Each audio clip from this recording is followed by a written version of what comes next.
Good evening, all. Thanks so much for joining us. It's great to be together for another of these Transformational Leadership programs. You know, it's a series of intensive classes with a public conversation. So I'm going to begin by telling you about the next one, which is next week, next Friday evening and Saturday. Pastor Mike Walrond, who's the pastor of First Corinthian Baptist Church in Harlem, a really interesting congregation, doing the unusual and the extraordinary in addition to the regular old church stuff. And he's going to come and talk about that. He's going to talk about breaking models and trying out new things in a proven way, a way that's been very successful. And if you can't do the two-day class, the Friday evening at 7:30 hour will be really rewarding. There are posters for that as ever, so if you'd like to take one along, or take a picture of one and put it on your social media, that'd be great. That's next Friday. Before we begin, I want to say that after we're in conversation a bit, I'm going to turn to you and ask for your questions. So please please give thought to what you want to ask. And then afterwards, there's a reception. You see food is in the back. We have to go over and get busy to open it up at the end, but there's a lot of good food, and we hope that you'll stay for a time of more conversation. Rabbi Julia Watts Belser, welcome. Thank you. Rabbi Belser is a professor of Jewish studies at Georgetown University, celebrated for her work in Talmud, rabbinic literature, and Jewish ethics. She's also widely known for research that brings ancient texts into conversation with disability studies, queer theory, feminist thought, and environmental ethics. Her work focuses on classical Jewish responses to drought and disaster, portrayals of sexual violence and rabbinic responses to enslavement and empire, as well as gender, disability, and the dissident body in late antiquity. Before Georgetown, Professor Belser held a research fellowship in women's studies and religion at Harvard Divinity School, and before that taught in religious studies at Missouri State University. She holds leadership positions in the American Academy of Religion and has served on the board of the Society for Jewish Ethics and Neharim, a national community of lesbian, gay, bisexual, and transgender Jews and allies. Welcome. We're so glad you're here. Thank you. A pleasure to be here. There's so much about your work that we want to hear about and explore. We could stay here for several days. We're going to try to focus it down, though. Sure. Because a lot of these issues are interconnected, aren't they? Absolutely. They're not standalone. To talk of one thing is perhaps to talk of many others. You've written that a future with no place for disability is an impoverished future, a future that shuts out important dimensions of human experience, a future that forecloses the integrity and vitality of disabled lives. Yeah. Let's talk about that a little bit. Thanks for asking. You know, I think that the quote that you just read from my work gets at something that's often a little surprising to folks. That is, I consider disability to be a vibrant, important, meaningful, potent, juicy part of life in this world. Often not an easy one, but an important lived reality. And it makes me enormously sad to imagine a world where disability is absent. When I think of my own life as a wheelchair user, as somebody who's had my own disability experience has shaped almost every aspect of my identity. I can't really imagine my work in the world or my life as a person without thinking about the way in which disability has shaped that experience. In the same way that queer identity, my identity as a woman and a feminist, my Jewish identity, those things are all constitutive of my values and commitments, my political work, my friendships. I think that so often that dimension of disability, the way in which it can be an enriching dimension of people's lives and cultures, isn't always known outside the circles of those of us who identify with disability in a political way. What do you mean when you talk about disability? It's a complex experience. It's a very complex experience, of course. I think of, in some ways as a wheelchair user, my identity as disabled is sort of the emblematic. Like, wheelchairs are often the thing that people think of if they are first asked to picture, right? Something related to disability. And so in that sense, I want to both acknowledge the way in which my own disability is sort of hyper legible. I roll into the room and people are often aware that like disability has entered the building, right? But actually the majority of disability experiences are non-apparent or invisible. I actually tend to like the term non-apparent because I think that sometimes those disability experiences will become apparent, right? But often, most of the time, they pass unregistered unless the person makes them known to other people. The dynamics of visible and invisible, or apparent and non-apparent disabilities are really different.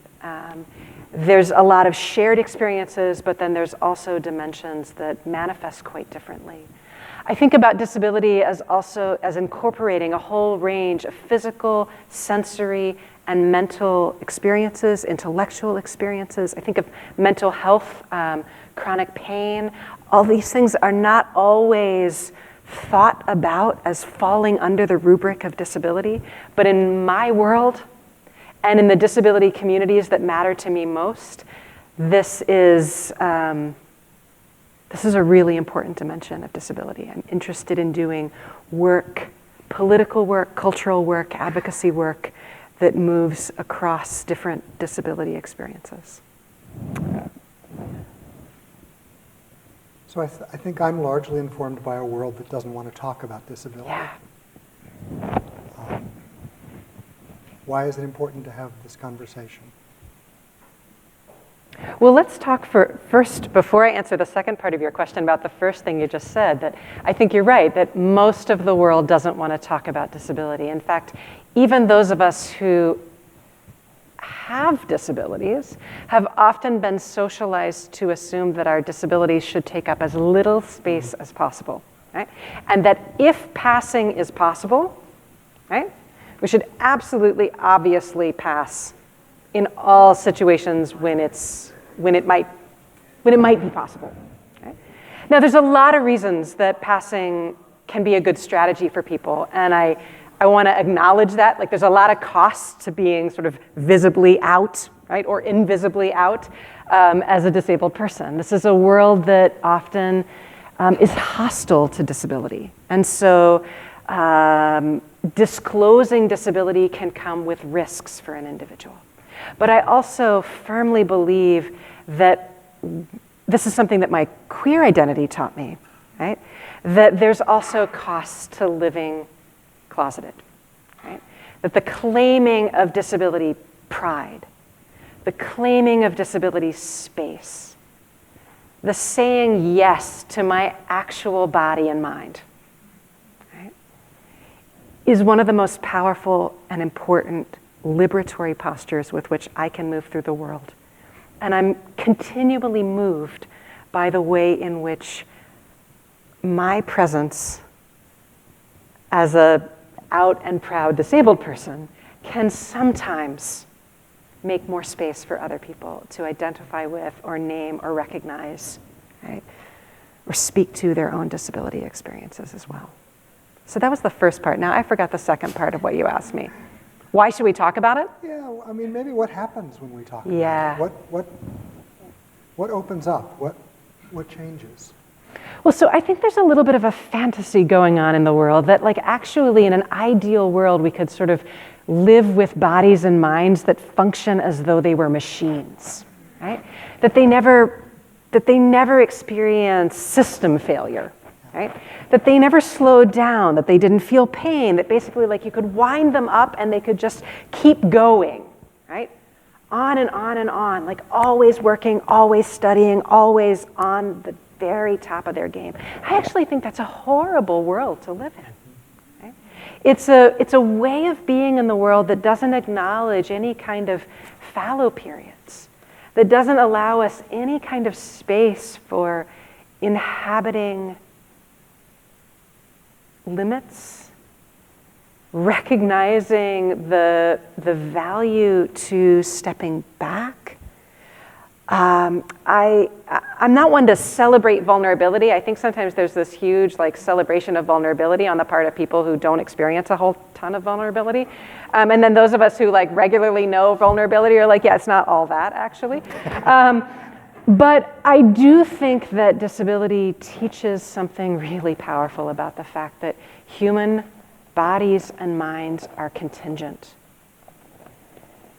That actually, more often than not, we are experiencing things with our full selves that deserve more space and attention than dominant culture wants to give them.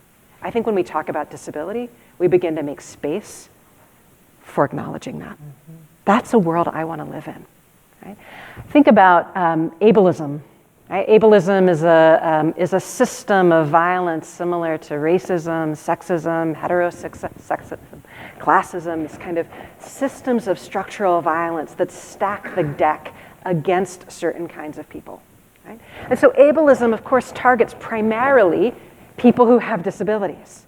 But here's the thing, ableism is not, ableism is that system that says, you're not good enough, right? If you can't do this, and the other thing. Right? Ableism is a powerful force that haunts everyone who's got a body or a mind, right?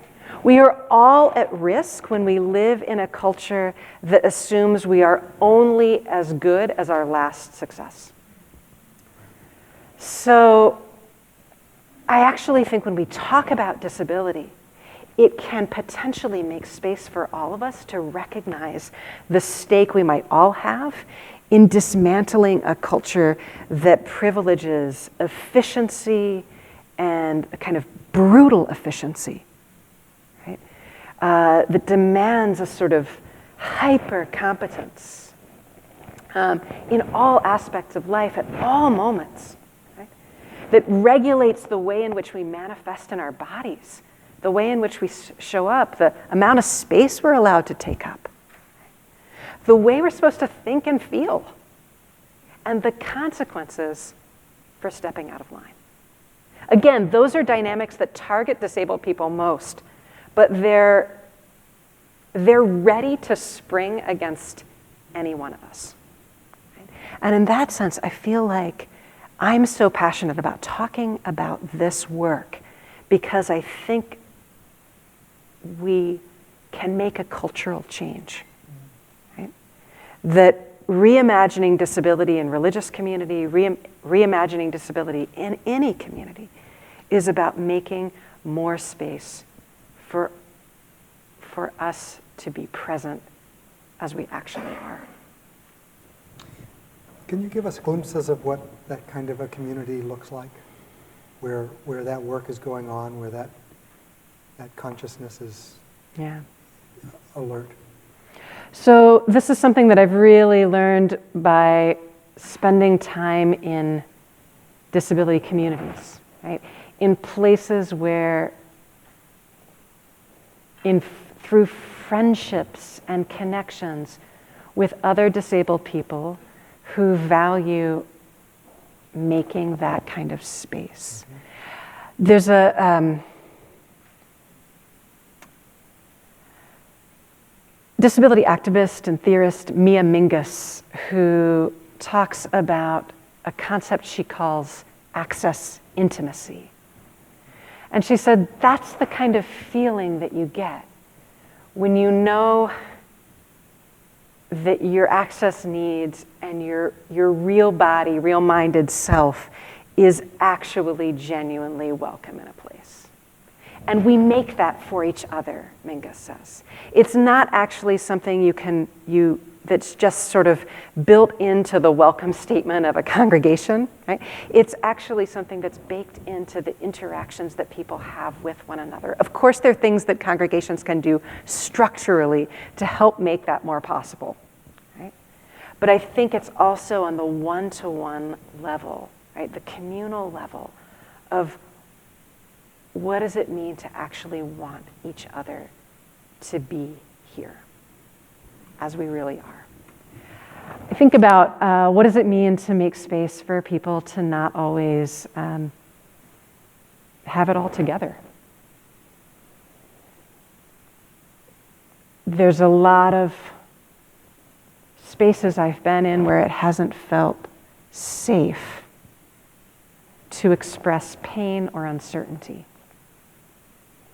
Where I felt worried about like squeaking my wheels and messing up the atmosphere of the place. Right? Thank you. Decorum, right? The idea of decorum, this sort of like white, middle upper classy fascination with like everything always looking pretty, right? And the jacket being really nice. That is the worst. That's like a killer when it comes to disability welcome. Right? One of the things I love to do in disability spaces, right? I love to think about what does it mean to rearrange the chairs. To rearrange the basic architecture of how we are with each other. Right? What does it mean to make time, to take time, so we don't leave people behind? The other thing that's a real killer for that kind of access intimacy is the sense that we got a schedule we got to keep. Right? That sense that something else is more urgent than attending to people is another way in which ableism operates.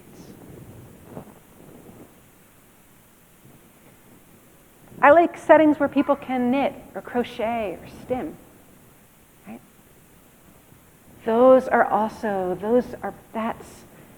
That's a sign. It's like a marker of the fact that different kinds of minds are welcome. The different modes of attention are appreciated. There's a couple tangible examples. It's about a change in the culture. It really is about a change in the culture. Like, I'm all for ramps. Like, ramps are beautiful. I actually have I really deeply love a beautiful ramp, right? But ramps are only like the very bare minimum of what we're talking about here. Like, yeah, do it. I mean, I never want to suggest that you shouldn't put in a ramp, right? But if the ramp is the end of the conversation, then it's just window dressing. Is it political? Is this conversation political? The whole conversation is political. I cannot think about disability without thinking about politics, both in the feminist sense, right, of the personal is political, right? But also in the sense, right, I'm so aware of this in our present political moment, that people's bodies and minds and people's lives are at stake. That ableism is a killer, right? That ableism, racism, sexism, heterosexism, transphobia, classism, capitalism, like they all conspire together, right? So it's extraordinarily political. It's about power, right? When I think about disability, I'm thinking most about normativity, right? I'm not thinking about a specific diagnosis, right? I think that so often we live in a culture that understands disability to be primarily about a medical diagnosis. Right? And that's just a mistake. First of all, diagnosis doesn't necessarily name people's realities well. Right? There's, for a whole lot of reasons, people who might experience difficulty accessing diagnosis. Right? There's people who might resist diagnoses that they have been given and think they don't name their experiences well. Right? Diagnosis can be a risk. Diagnosis can be a hard thing to get. Diagnosis can just be a disconnect. Right? But it also assumes that disability is primarily something that is managed between a person and their doctor. And that's a paradigm that I don't agree with. Right? I think that disability is primarily a social and political experience. Right? That also sometimes, in some cases, has medical dimensions. Right? Maybe. And by honing in on diagnosis, right, by thinking that's the way we think about disability, we're inclined, I think, to assume that the primary spheres in which disability matters is in the medical realm. But I'd put it instead in the social, political, communal realm. Right? Thank you. Yeah. So you're a theologian. Yes. When did you know that these were theological issues? Well, so I wouldn't have had the name for it at the time. But I'll tell you two stories to answer this question. The first story I'll tell you is a story when I was a little girl. As a kid, I haven't always been a wheelchair user. I've always had a disability, but I wasn't always a wheelchair user. I walked as a kid, and I walked with a very distinctive stride. I had a limp, okay? And so many people in my life wanted to tidy up that limp. Right? This was totally well-intentioned. There was no malice in it. Right? They wanted me to walk right. Right? And I have to say, I was a really compliant child. I tried. I really tried. But I am also aware from a very young age, I can remember vividly loving the sound of my own step, loving the distinctive of my own foot as my heel struck ground and my flat foot slid after. And I knew that there was something precious there. That was like my signature. And I knew, even as I tried to please others, that I was not giving that up. That was part of how I was made, and it mattered in this world. So that's the first story. The second story I tell you is much later. I was sitting in synagogue on the Jewish holiday of Shavuot, holiday that celebrates the giving of the Torah, and it's customary to read from the book of Ezekiel. So the reading from the book of Ezekiel that's chosen for Shavuot is a recounting of the prophet's really quite extraordinary vision of God. Now, the book of Ezekiel is in Jewish history and lore associated with a lot of mystical speculation. I personally will confess I've never gotten into that myself. And so, Ezekiel and I didn't really have a very close relationship until this day in Shul, where I was listening to the chanting of the book of Ezekiel when Ezekiel is describing a vision of God in the divine chariot. And it just blew my mind as the prophet is talking about the Spirit of God being present in the wheels. Oh, yeah. And I thought, I know that. I know that. I felt in that moment like it named a private source of extraordinary joy, the kind of joy I find in my wheels when I'm gliding down the perfect slope of just the right kind of a downhill grade, right? And feel the whole vibration of the earth and the air and the muscle come buzzing through my caster wheels, into my big wheels, into my sit bones, into my body. That's just beautiful, right? I love that. It is such a joy. And I thought, yeah, that's something God knows, right?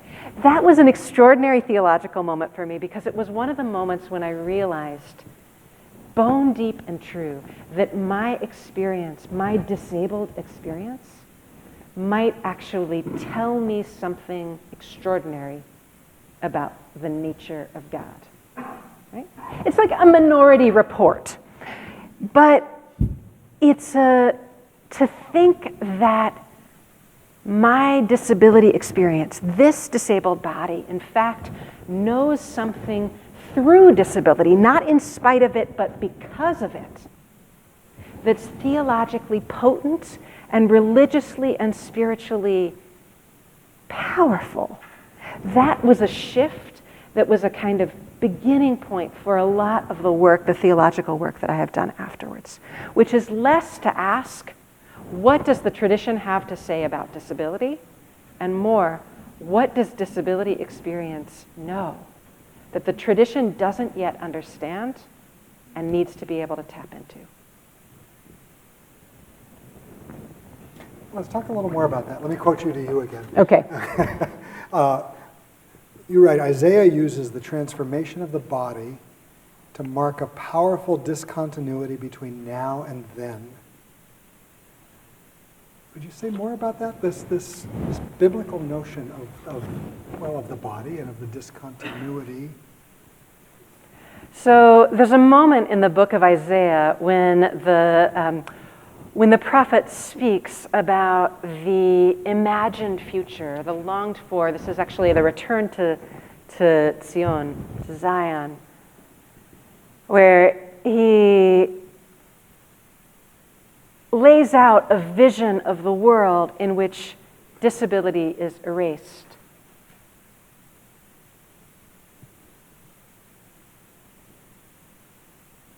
Where the mute will speak, where the deaf will hear, where the lame will leap. And it's always made me sad. Because it's one of those moments where I have felt, I'm like, oh, Isaiah, you don't know my life. You don't know my life from the inside.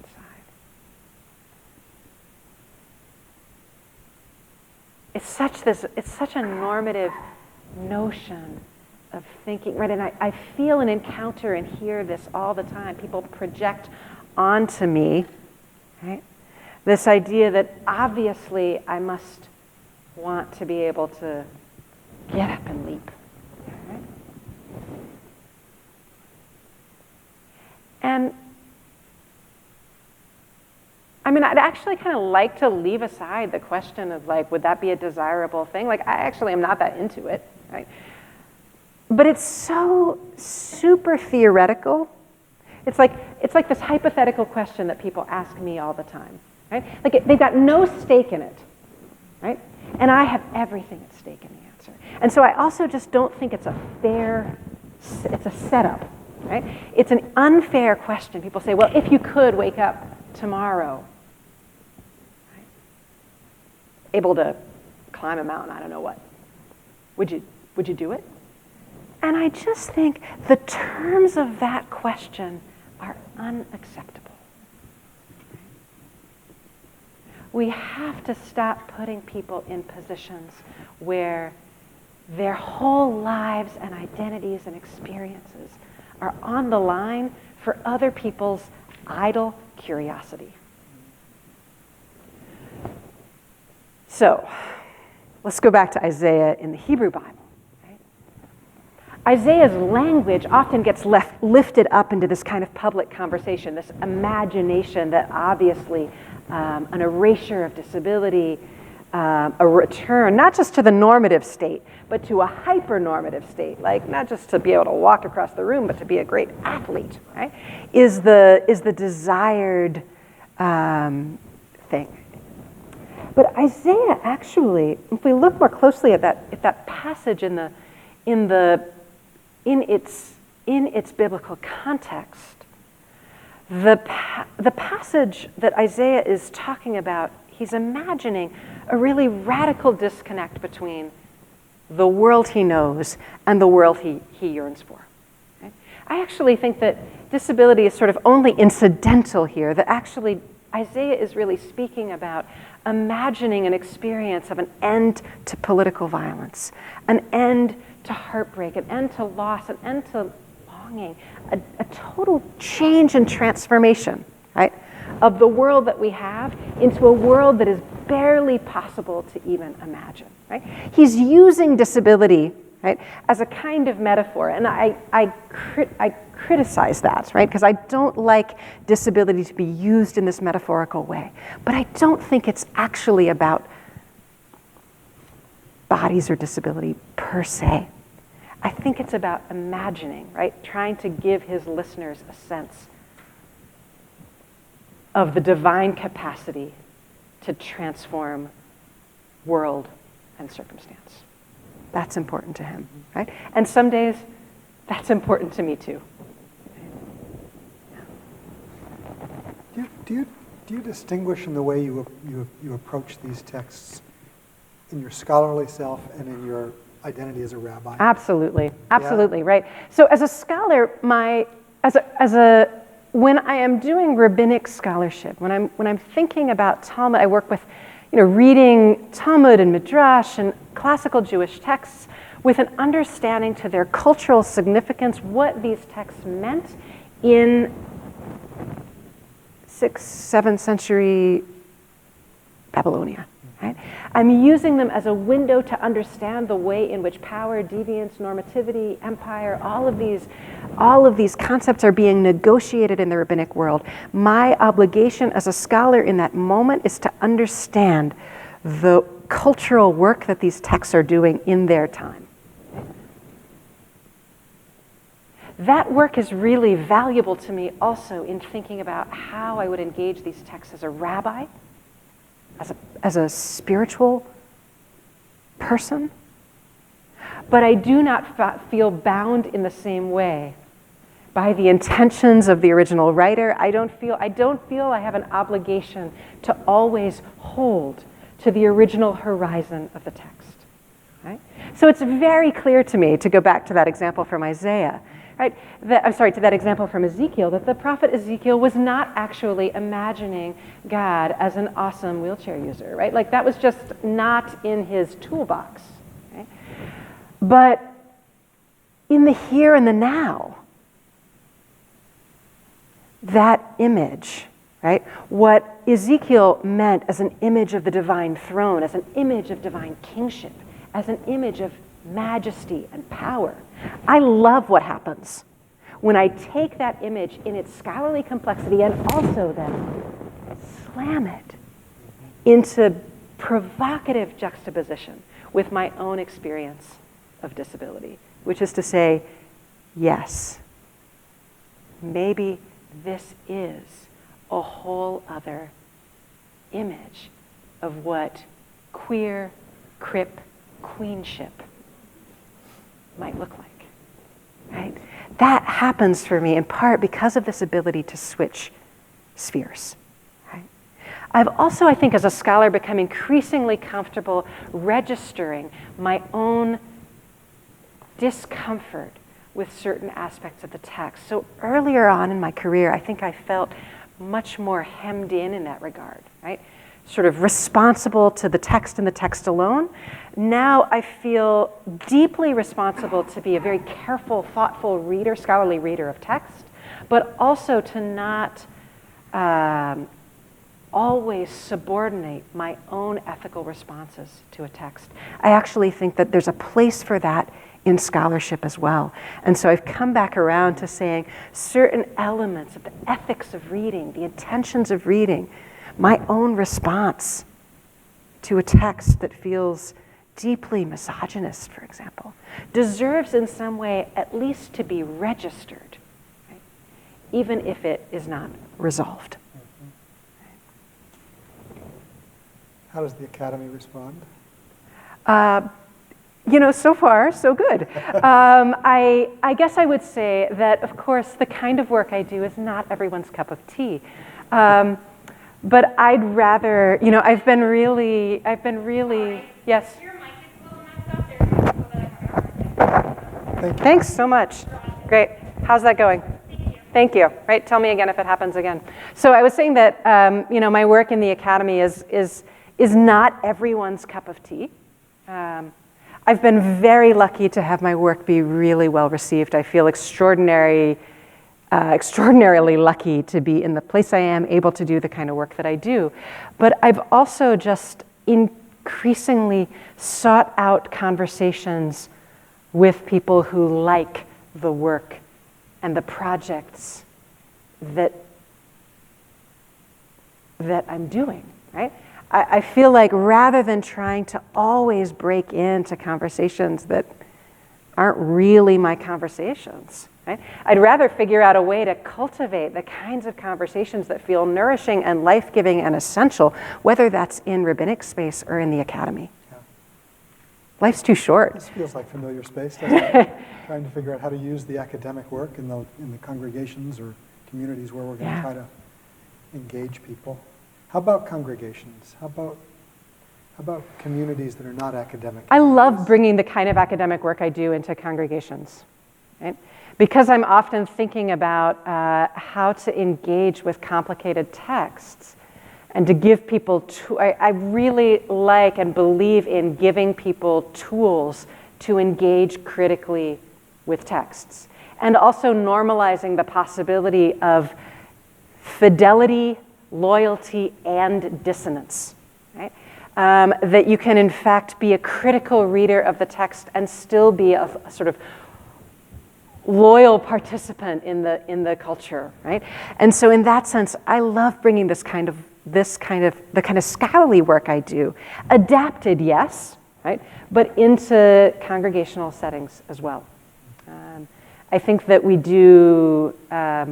Maybe it works well for me because a lot of my scholarly work has a kind of ethical dimension, right? I'm always thinking about what are the pieces of my work that might speak to folks, that might matter for people, right? And try to only teach things that I feel like might matter in that way, right?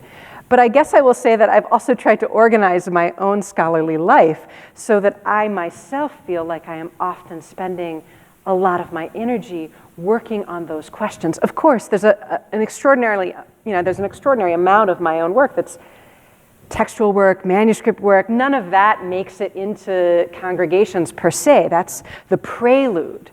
But but I try to do that work in service of questions that I feel have traction and that are worth the time and the energy. Mm. That for me is partly why the scholarly work feeds me in a way that I feel like there's something that then I can bring into the world that I wouldn't do if I didn't have these academic tools. Mm. What do you want to ask about? What do you want to explore? Yes, Stephanie. So you're a professor, and I imagine a really brilliant one. How does your teaching change and adapt to try to make a more inclusive classroom? Beautiful, thank you. The question was, how does my teaching change and adapt to try and make a more inclusive classroom as I teach?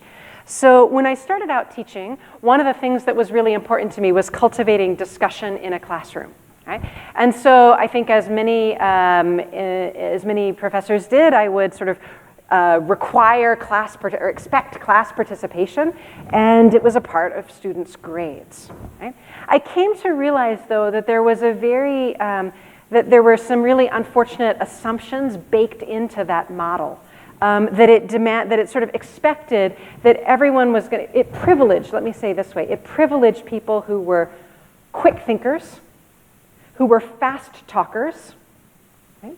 For whom English was a first language, and who basically felt, on the whole, pretty comfortable in their own skins and comfortable in the classroom, felt like the classroom was sort of built for them, right?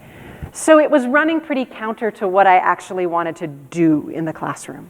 My practice now is to still try to cultivate a classroom that involves a lot of discussion, but to also actively open up alternative spaces for class participation. In one of my present classes, for example, my students are, in virtually all of my classes, I invite my students to engage with me over email, right? To send their class participation, whether real time, in advance, or after the fact, right? In an informal email, not a paper, right? But just like we're having a chat, right? That thing that they wouldn't have that they wanted to say, or maybe thought they could say, or would have said if, half the class wasn't present in the room, right? But didn't have a chance for whatever reason to say. It's been really transformative. It has opened up a lot of space for students with certain kinds of disabilities who wouldn't have, for various reasons, been speakers in class. It's opened up a lot of spaces for students, for other students as well. So it's I think in a great way, modeled the idea that thinking about disability access, right, thinking capaciously about disability access can actually be very good for a lot of people. Right? So that's one example of the ways in which I've tried to shift up my own classroom dynamics in order to try and cultivate a more disability inclusive and disability welcoming space. Yes. Hi. I have so many questions for you, but this is one of my big ones. What do you think about the fact that in academia and in congregations, there's this kind of, it's put on the us to advocate for what we need. And what is your response to the question of, we'll deal with it when that happens, or we'll deal with it when someone asks for it, or we don't have the money for that now, because we can't afford to put that ramp on that right now. That's right. I'm here now. You're here now. We need to access now. Yeah. What's your response to that? So thank you. It's beautifully said. I'll say first on the question of money. Right? Access gets hardest when it is expensive. Okay? And it's important to name that, and it's important to name that that's often when communities that have a theoretical openness to access discover that their commitment does not go as deep as maybe they thought it might, right? I always say that if you want to look at a community's values, you should look at its budget, right? We tell people what matters to us by how we spend our funds, right? So in Jewish communities, for example, it's very common for Jewish communities to invest substantial amount of money in kosher food. I'm all for kosher food, right? But that's something that as a whole, many Jewish communities have said is a communal value and consequently worth paying for. I am waiting for and pushing for the day when disability access is also understood to be on the same level, a communal value that is worth paying for. To your other question about we need it and we need it now, the last moment to do access, right, is when people request it. Because then you have already missed the boat, right? The event or whatever is already happening and people are sitting outside on the lawn. So that's not a good strategy for creating a community where people are in fact desired, right? I think the key shift that we're looking for here is not to say, well, we'll figure out a way to include you if you ask. To, we actively want you here. How are we going to set up our space in order to make that obvious, self-evident? Right? And then do the outreach so that people know that that in fact is the case. Now there's one thing that I will say, that I will add to that, which is I do think in disability communities, I've sometimes found a really wonderful model of what's often called collective access. That is the recognition that access is hard and complicated, and we don't, even when we have good intentions, don't always get it all right all the time. In fact, it's often really difficult to anticipate every aspect of everyone's access needs from the start. Right?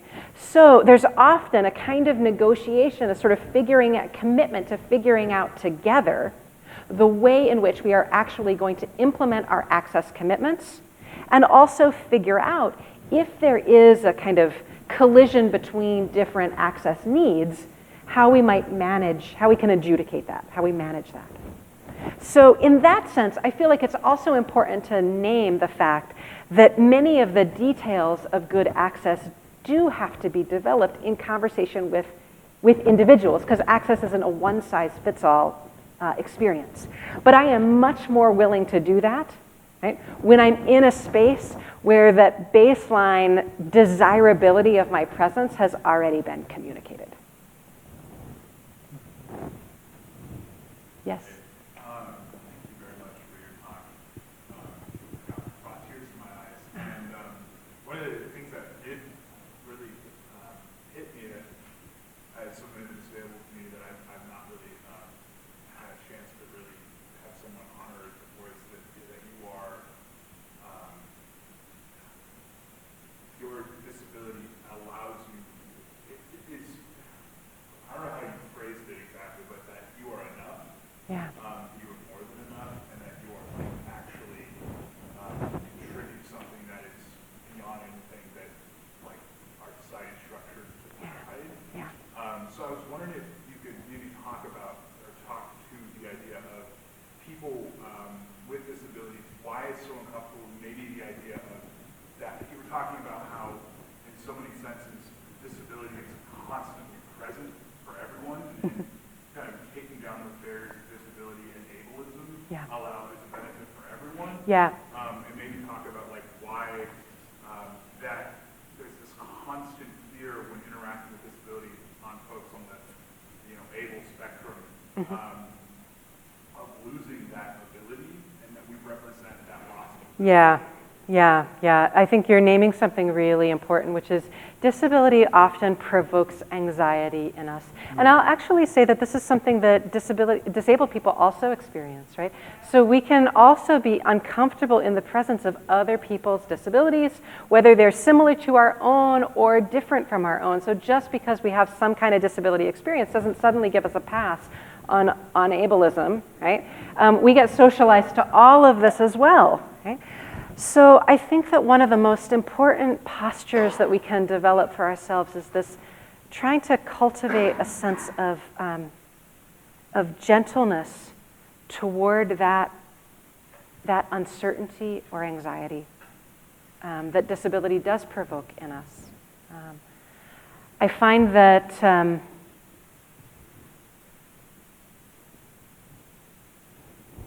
that sometimes just naming or acknowledging a certain kind of fear to myself can be a helpful thing to do, a helpful starting place. And then there's a tremendous amount of inner work that needs to be done to realize that whatever experience I'm having is in fact my own experience and my own business to manage, right? And not to put on other people, right? So,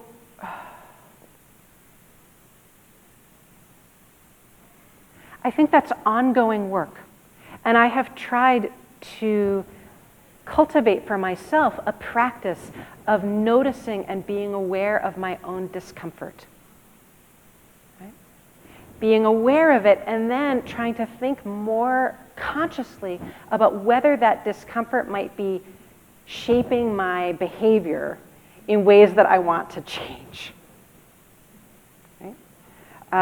I would also say that I've spent an enormous amount of time not just with other disabled people, but also reading the literature, the cultural production of people with disabilities. Like sometimes we feel like the only experiences we get to have with disability are like with a real life disabled person, right? I actually think it can be really helpful to sort of not take our first, our sort of most inchoate material and let it go live. Right? First, maybe practice some of that work in the confines of a great novel or a nice memoir or some place where we're not involving somebody else in the working out of our thoughts and feelings about disability. That is my biggest request for especially people who don't have a lot of prior disability experiences. Know that there are strategies that you could use to develop some competencies, right? And practice that kind of, what I like to call informally, the kind of chilling out of some of the responses, right, that disability can provoke in all of us.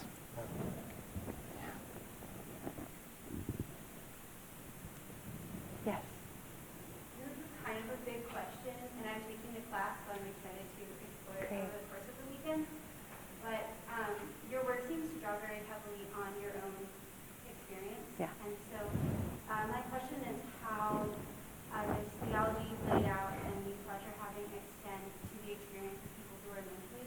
because they're very different experiences Absolutely. that often get lumped together. Yeah, yeah, yeah.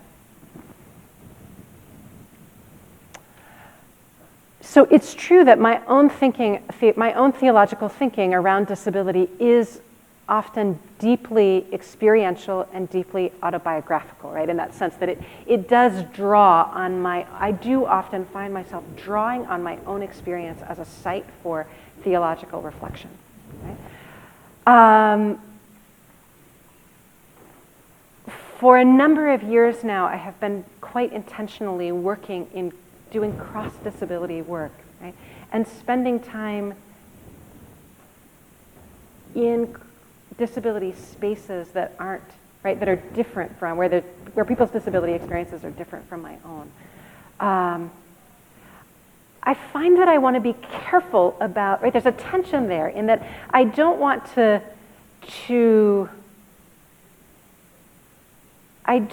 co-opt other people's experiences, right, and use them in some way. I think there's a danger there. On the other hand, there's a real urgency, I think, an obligation to not solely consider disability as built through my own particular bones and skin, right?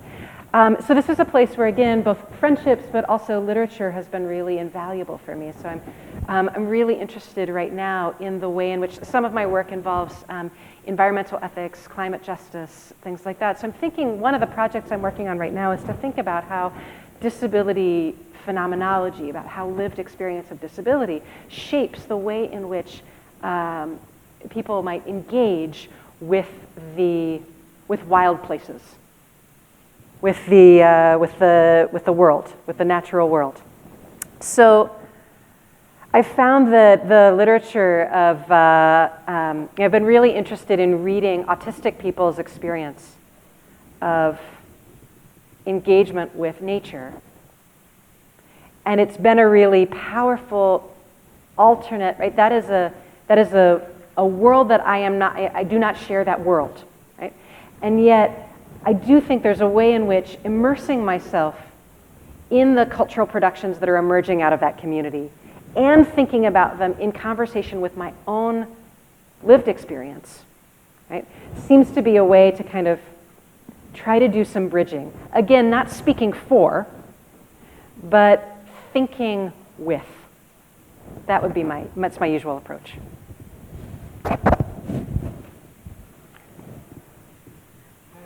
Hi. I'm curious about the word disability. Yes. Mm-hmm. Because it's translated roughly as like apart or away from ability. Mm-hmm. And some have used the phrase different abilities. Yeah. And I'm just curious.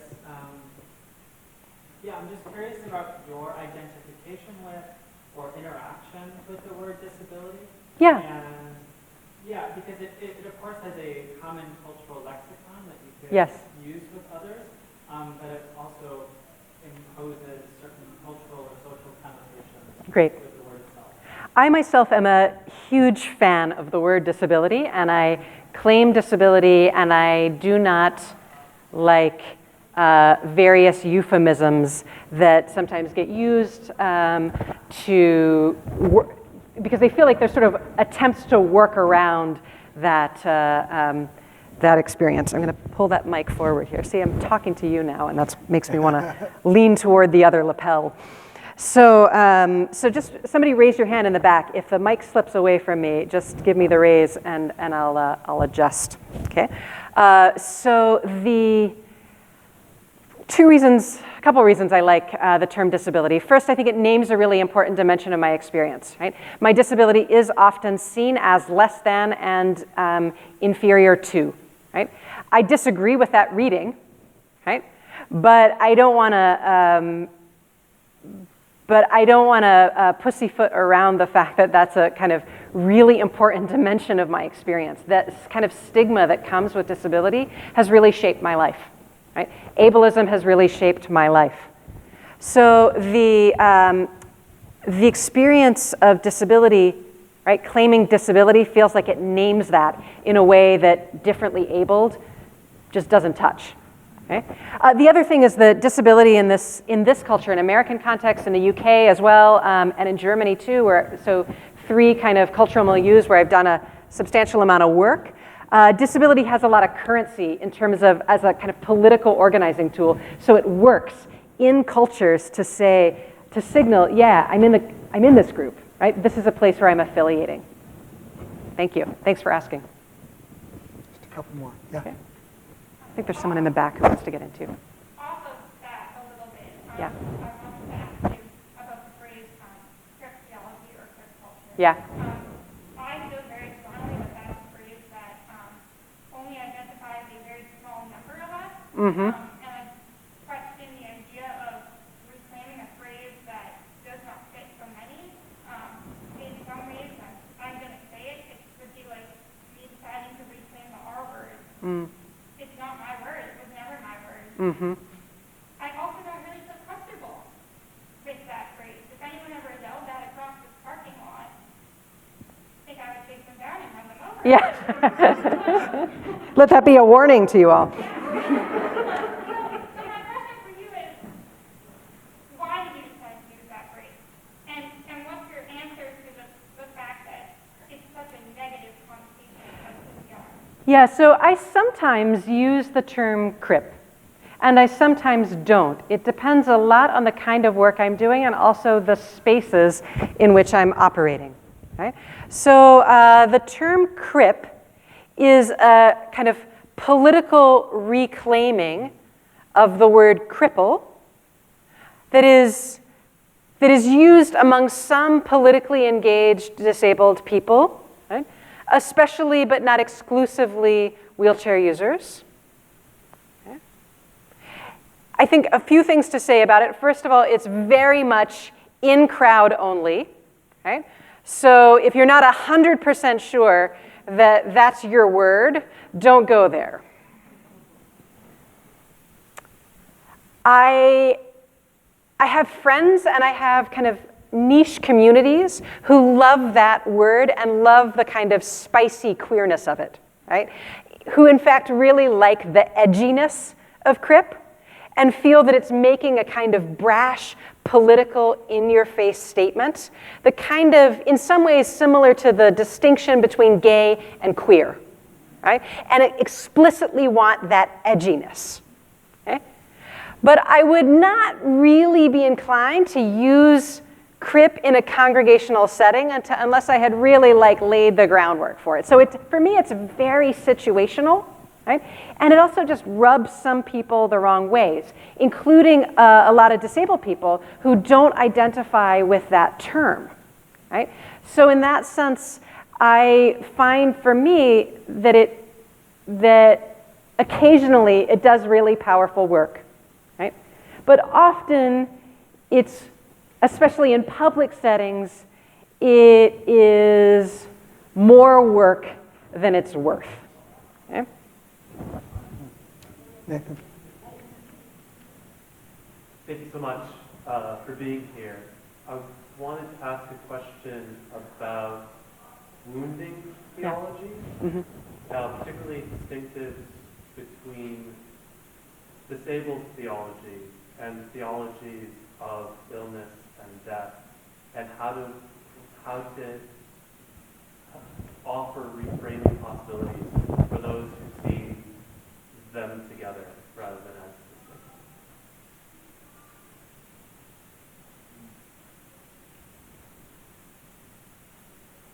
Can you say just one more phrase about what you mean about wanting to put them? Are you wanting me to separate them or to? Right. Yeah. Well, as you were talking earlier with the passage leads in Isaiah of everyone being able to jump and Yeah. laugh, and this idea that that is the good and that is the normal and that is the right, especially within a concept of that perhaps disability also equals sickness or illness or death, and offering those, like these are distinct theologies. Thank you. So I think that the first thing I would say is that I want to really affirm that people with disabilities have a wide range, a huge diversity of views when it comes to their feelings, religious, spiritual, theological, or practical, about healing. For some people, certain aspects of it are desirable, they're yearning for it. Other people are like, no, get it out of my life, right? I mean, there's a huge range of different approaches, feelings, and views. They're often extraordinarily personal and particular, right? Even situational. So I resist the idea of healing as a cultural imperative, right? The idea that that's the only game in town, the only thing that you could even possibly desire, the only horizon of hope, right, that exists for people with disabilities. I think in that sense also it's very important to me to also at the same time leave space for people with disabilities to think about, right? Now I'm thinking kind of about pastoral care and spiritual experience for those of us who live with disability. I also feel like much of my life, much of my public life has involved pushing back on the narrative that of course I want to be healed all the time, right? That idea of the imperative. So much so that it's very difficult for me to actually speak about pain or loss or grief, right? I don't talk about those things in public because the public is often so quick to assume that's the only narrative there is. So I don't want to feed that ravenous hunger, right? I'm trying to tamp it down. But the reality is actually, as with every life, my disabled life also includes some experiences of pain, suffering, loss, and grief, right? And I would also really like for there to be a space, a disability competent space, right? For that to also be gently explored and named and known, right? I mourn, in fact, the reality that is so often pushed to the side, right? Or centralized as the only conversation we might have. I think, for example, that disability communities know some really extraordinary things about death. That many of us, because of our own experiences or because of experiences in community, right, have had experiences related to grief, loss, and death that are spiritually really important. So it's a loss to us, but to the entire world, right? That wisdom is not really cultivated, right? But it's partly not cultivated because there's so often this pressure from outside, right, to conflate these experiences, right? So that disability is always already acquainted with, like, practically that experience.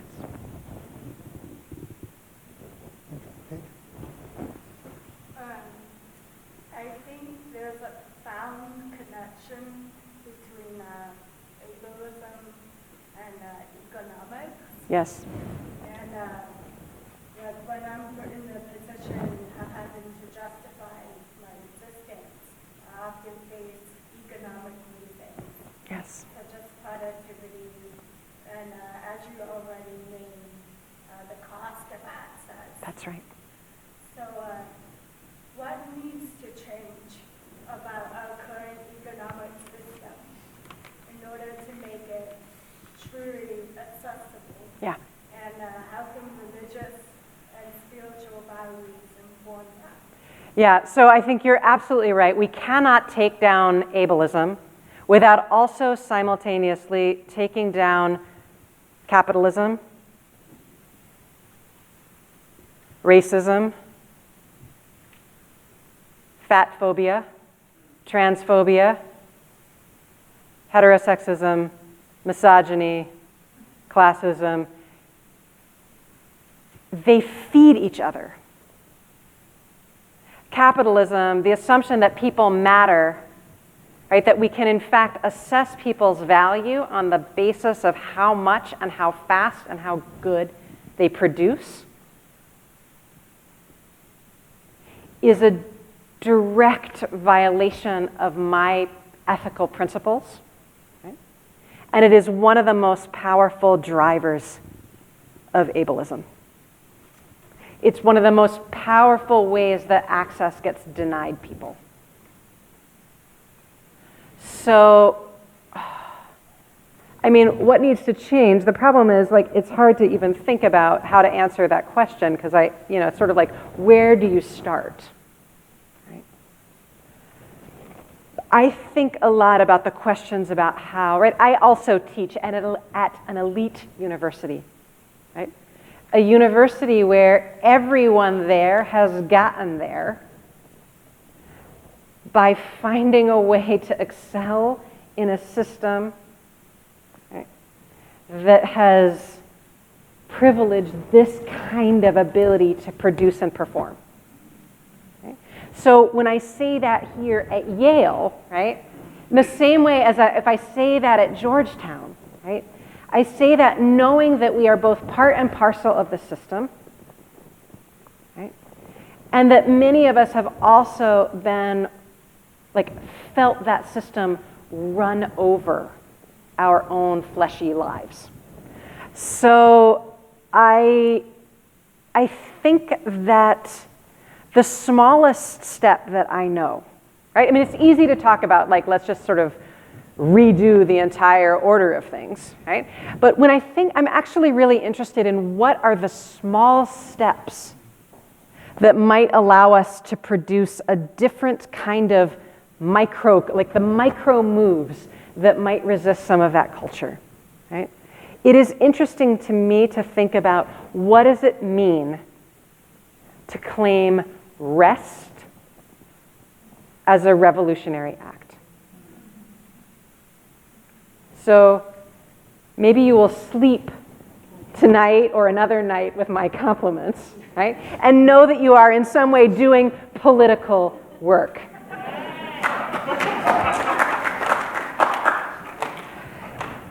When I became a wheelchair user, it taught me something about the degree to which I had been socialized as a white woman to not take up space. To keep everything tucked. Becoming a wheelchair user meant I suddenly had to take up space. It was extraordinarily uncomfortable.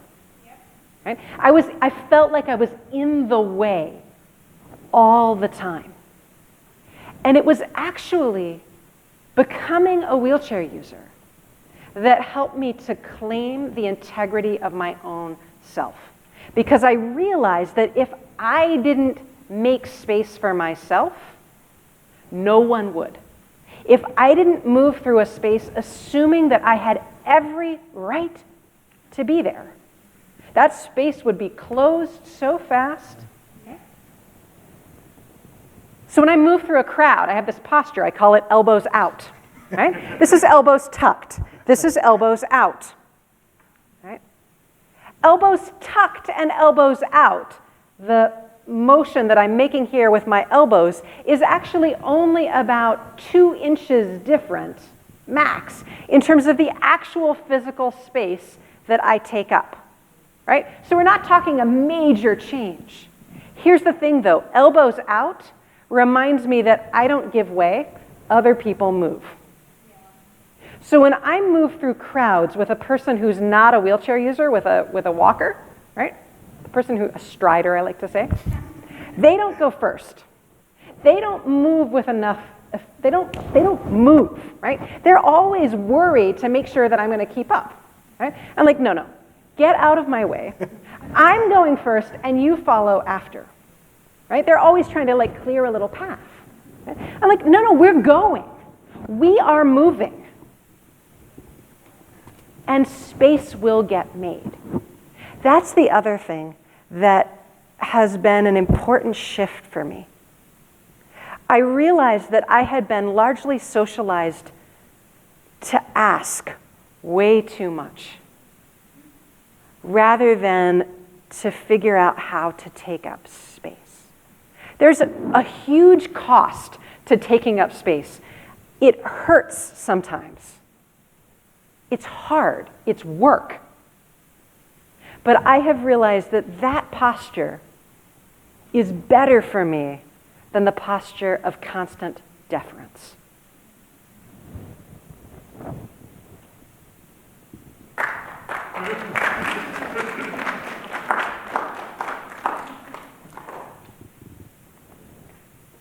Want to talk about dance? Because you're talking about movement. I'm talking about movement, all right. So we agreed that I might end tonight by telling you a story of one of my current projects involves working with disability artists and disability dancers. And as we were talking about this conversation, the question often comes up, why dance? Why disability arts? What does that have to do with the Bible? Well, so it often has nothing to do with the Bible, at least explicitly, because disability culture, like a lot of queer culture, is not it's not a super religious culture most of the place. Like, people have often been really harmed by religious communities, and so they're often pretty guarded and religion, not necessarily the immediate first friends. So I have, for the past couple years, spent time working with queer and disabled artists, particularly dancers, in part because I love it, and it brings me joy, and I feel like there is something really powerful about saying, I am going to choose to do my work out of what brings me joy. But also because I feel that disability arts offers something to religion that religion does not yet know it needs. There is a claiming of the sacred, a recognition of the sacrality, of the dignity, of the flat-out, fierce, freaky, brilliant beauty of disability.